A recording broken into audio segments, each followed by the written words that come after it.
Lep dober dan vsem skupaj. Spoštovane svetnice in svetniki, dovolite, da pričnem drugo izredno sejo mestnega sveta Mestne občine Murska Sobota. Za vodenje današnje izredne seje mestnega sveta me v skladu z 31. členom statuta Mestne občine Murska Sobota in 26. členom poslovnika mestnega sveta Mestne občine Murska Sobota sklepom številka 020-004/217/3 z dne 31. januar 2017 pooblastil župan. Izredno sejo je sklicala svetniška skupina Slovenske demokratske stranke, sopodpisniki zaradi strani Darka Mikuliča in sopodpisnikov vložene peticije proti naselitvi azilantov v eno izmed stanovanj večstanovanjske stavbe na Lendavski ulici 17 v lasti Republike Slovenije in upravljanju Ministrstva za javno upravo, Državnemu zboru Republike Slovenije, Komisiji za peticije ter človekove pravice enake možnosti ter mnenja in odgovora župana Alessandra Jevška, ki ga je zavzel na vložen poziv predsedujoče Komisiji za peticije ter človekove pravice in enake možnosti,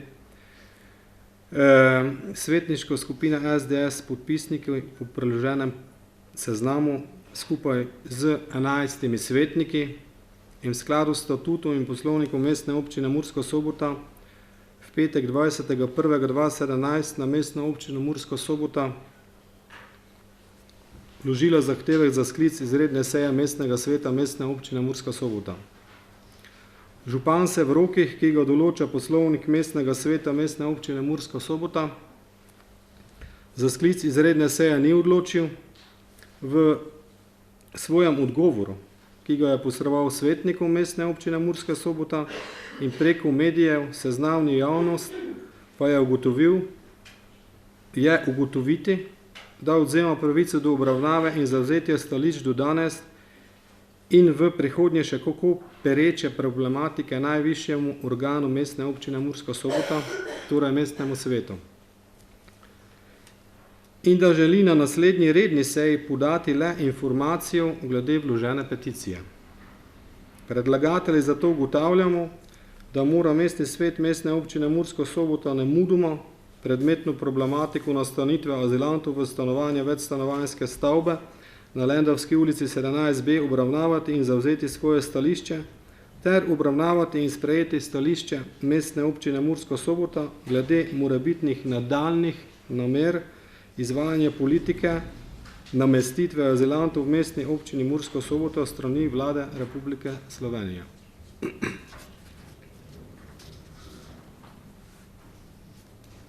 Na sejo so vabljeni gospod Darko Mikulič, prvo podpisani pod peticijo, Boštjan Šefic, državni sekretar na Ministrstvu za notranje zadeve, Eva Irgl, predsednica Komisije za peticije ter za človekove pravice in enake možnosti, dr. Aleksander Jevšek, župan, Srečko Đurov, direktor mestne uprave, Roman Ladislaj Radkaj, predsednik nadzornega odbora, vodje oddelkov in drugi predstavniki mestne uprave, področne problematike ter predstavniki sredstev javnega obveščanja.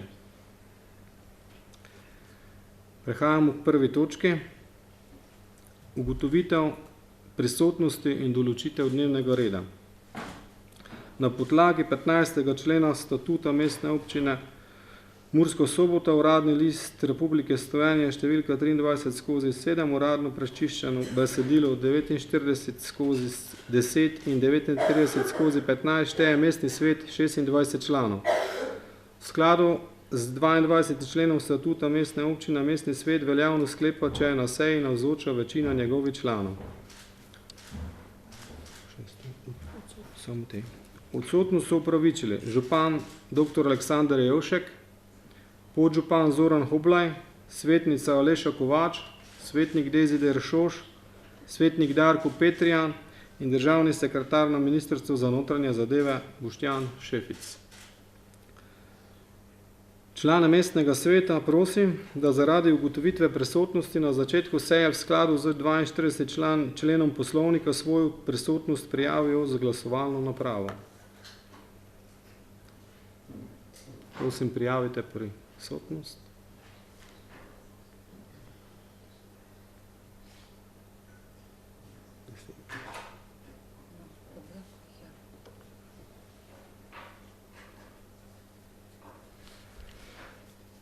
Od 26 članov mestnega sveta v drugi izredni seji prisostvuje 10 članov.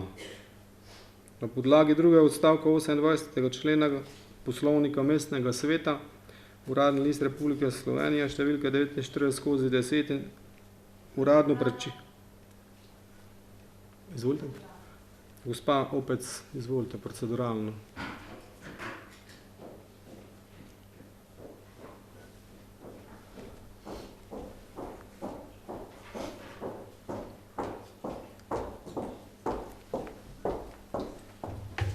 Hvala lepa za besedo in lep pozdrav vsem skupaj. Glede na to, da nismo sklečni, ker je običajna praksa v tem mestnem svetu, da kateri od svetnikov pride na sejo 10-15 minut potem, ko se je seja že pričela, predlagam predsedujočemu, da na podlagi 34. člena poslovnika mestnega sveta Mestne občine Murska Sobota odredi 10-minutni odmor, če slučajno kateri od svetnikov pride, da lahko to sejo tudi nadaljujemo.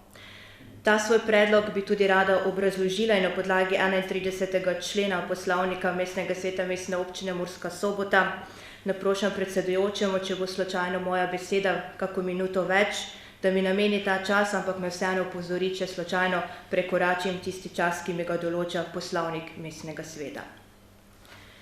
Leta 2015 smo gledali množice migrantov, ki so mimo vseh mejnih kontrol s kršitvijo vseh mednarodnih in domačih predpisov vstopali na ozemlje naše države. In zdelo se je, ko je Evropa v tistih dneh obstala, v šoku nemo opazovala, kaj se dogaja, nesposobna razmišljati, kaj se je zgodilo in nesposobna sprejemati ukrepe. Evropa in tudi Slovenija. Toda ali je bila Evropa tistega časa in pa slovenska vlada upravičeno v šoku? Nezakonit prihod ljudi v Evropo, tistih, ki se dejansko želijo boljšega življenja, ni pojav, ki se bi zgodil kar iznenada leta 2015. Gre za pojav, ki se v Evropi dogaja že leta. Gre za problematiko, v kateri se na ravni Evropske unije že leta vrstijo številne razprave in iščejo številne rešitve. V prvi polovici leta 2014 smo se v Atenah sestali takratni predsedniki odborov za notranje zadeve in pravosodje nacionalnih parlamentov držav članic Evropske unije. In naša glavna tema so bile migracije, skupni azilni sistem, kvotni sistem, reorganizacija Frontexa in skupna mejna policija.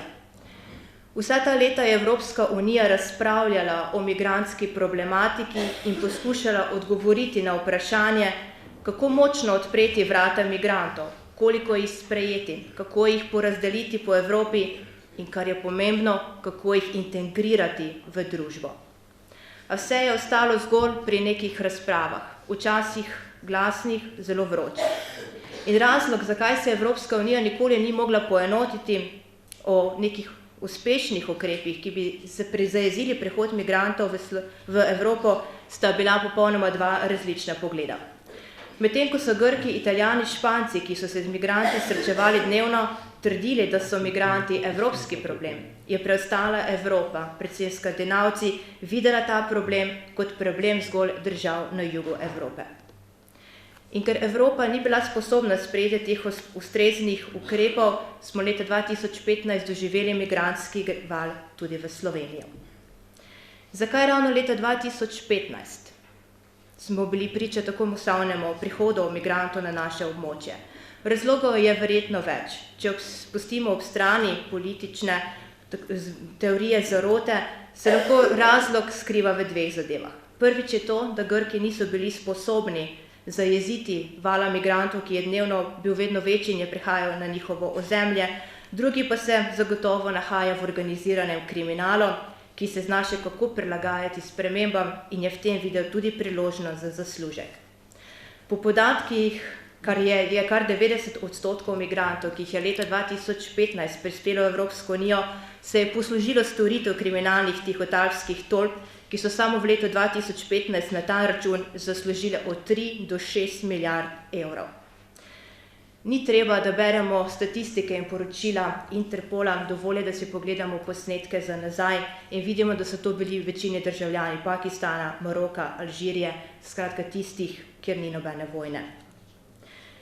In sedaj je vprašanje, ali je želja po boljšem življenju resnično pravica, ki nekomu omogoča, da pride v drugo državo, da dobi tam stanovanje, da dobi socialno podporo. Potem bi se tudi lahko številni občani mestne občine Murska Sobota ali Pomurja, ki imajo minimalne plače, čedalje večje račune za svoj položnic, kar odločili, da se nekega dne peš odpravijo v neko državo, ki bi jim nudila boljše pogoje. Kako bi jih gledali, ko bi tja prišli? Vse ta nekoliko širši uvod, ki sem ga imela, sem želela izpostaviti, da se moramo zavedati realnosti, da bi se gre za migrantsko problematiko, ne toliko za begunsko problematiko. Migranti, ki prihajajo, in kar je sedaj pomembno, tudi za naše okolje je to dejstvo, da migranti, ki prihajajo iz drugega konca sveta, iz popolnoma drugačne kulture, od krajev, ki veljajo neki drugačni predpisi, tudi drugačni odnosi mošk do žensk, ne zapreš enostavno v neko stanovanje nekje na podeželju.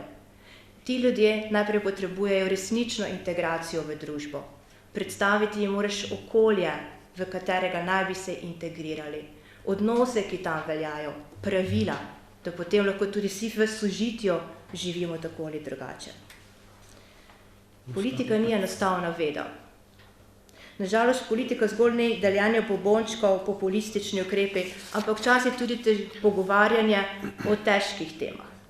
Enostavno je vse nas, ki smo podpisali sklic izredne seje in ki smo danes tukaj, preglasiti za neke rasiste, ksenofobe, nestrpneže. Enostavno je zakopati glavo v pesek in se delati, da se problemi v okolici ne dogajajo, da ne obstajajo teme, ki žulijo ljudi. Ampak mi smo bili izvoljeni tukaj na lokalni ravni, v ta mestni svet, da se pogovarjamo o temah, katere žulijo ljudje, naši mestni občini, v kateri se želijo dobiti odgovore, v kateri se odpirajo vprašanja. In ta seja današnjega mestnega sveta bi bila idealna priložnost, da tudi njim odgovorimo na določena vprašanja, ki se jim porajajo. Migracije in prihod migrantov, nažalost, je tema, ki postaja in ki je postala realnost in o kateri se moramo pogovarjati danes in tukaj. Ne samo na ravni Evropske unije, ne samo na državni ravni, ampak tudi tukaj na lokalni ravni. In mislim, da lahko mestna občina v preteklosti je bila velik zgled, kako se različne skupine integrirajo v družbo, ki živi v sožitju. Ampak tudi predhodniki, politiki, ki so pred nami zasedali ta mestni svet, niso neke teme odrivali na stran in se o njih ne pogovarjali, ampak se v tej mestni občini vedno pogovarjalo o vseh temah, predvsem pa kako raznolikost na tem območju strniti neko družbo, ki živi v sožitju in ki je tudi zgled ostalim po Sloveniji in po Evropi. Gospa Opec, dobro, okej. Hvala. Dobro, samo še gospod Štihec proceduralno. Potem bomo odredili 10-minutni odmor.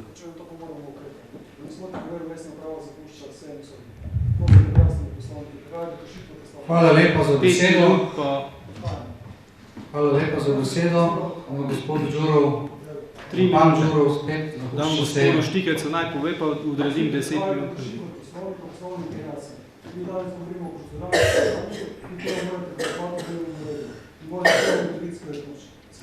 Bilo je povedano proceduralno. Pod točko proceduralno. Ali se spoštuje poslovnik, ali se pa moramo ugotoviti, da je seja končana. To je primer, da smo prav zapuščali to sejno programo. Zato prosim, govorite, da je to svoj glas. Ker prihajajo do hudih kršitev poslovnika mestnega sveta. Dovolite, prosim, da pojasnim. Ja. Dolžni ste spoštovati poslovnik. In po poslovniku ste dolžni prvo izvesti preveriti sklepčnost prisotnih svetnikov. Morate nadaljevati seje, dokler ste ugotovili sklepčnost. Pod proceduralno ni dovoljeno govoriti o točki dnevnega reda, ampak govoriti o kršitvah poslovnika. Noben danes ni govoril o nobenih kršitvah poslovnika. In prosim, da se spoštuje poslovnik. Koliko ali niste spoštovali, ali pa mestna uprava zapušča. Koliko sem razumel, gospod Ropec je hotela povedati, da počakamo še 10 minut, po vsej verjetnosti zaradi prihoda mogoče drugih svetnikov. Ja.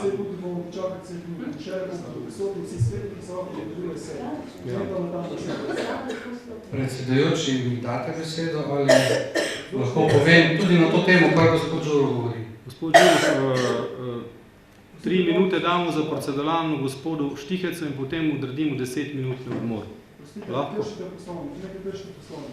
Po katerem členu? 31. členu? Po 31. členu je dolžno govoriti o kršitvi poslovnika. Ni pa dovoljeno odvarati dnevni red.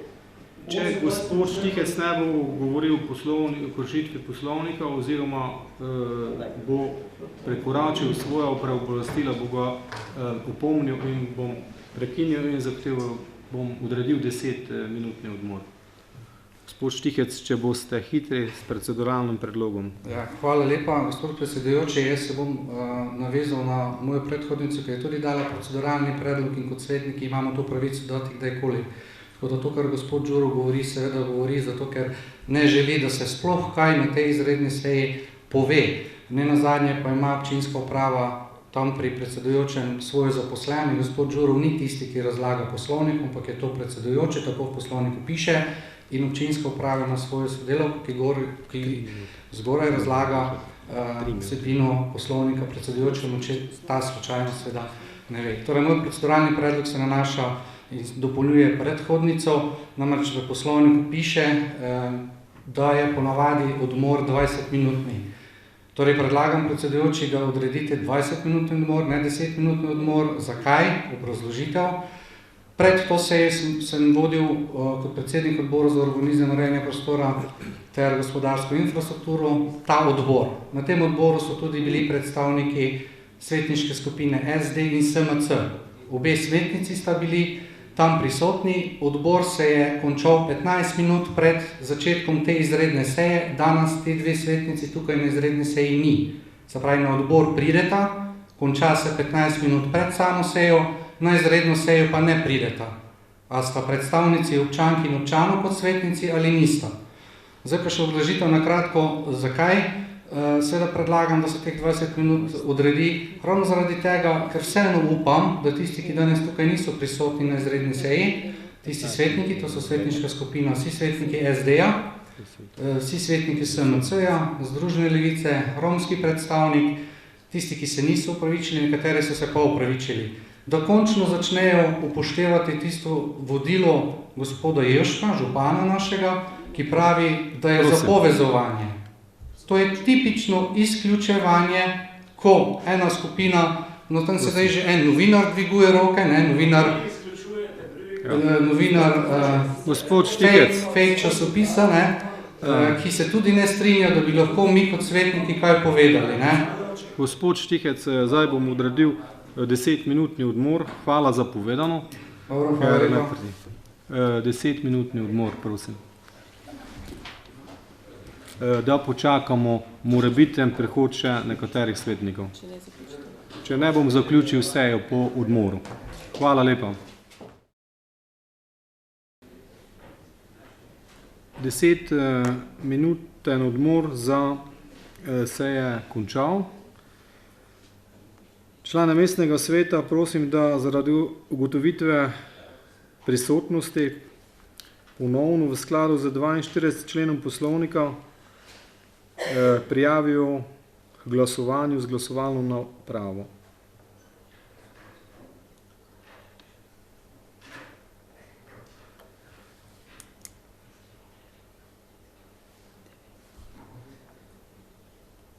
Samo 9 prisotnih. Ja, zamedo se malo. Ponovimo. Ponovimo glasovanje, prosim, ker je en svetnik priglasil, da ni mogel glasovati, oziroma še enkrat prosim za glasovanje, oziroma prijavo.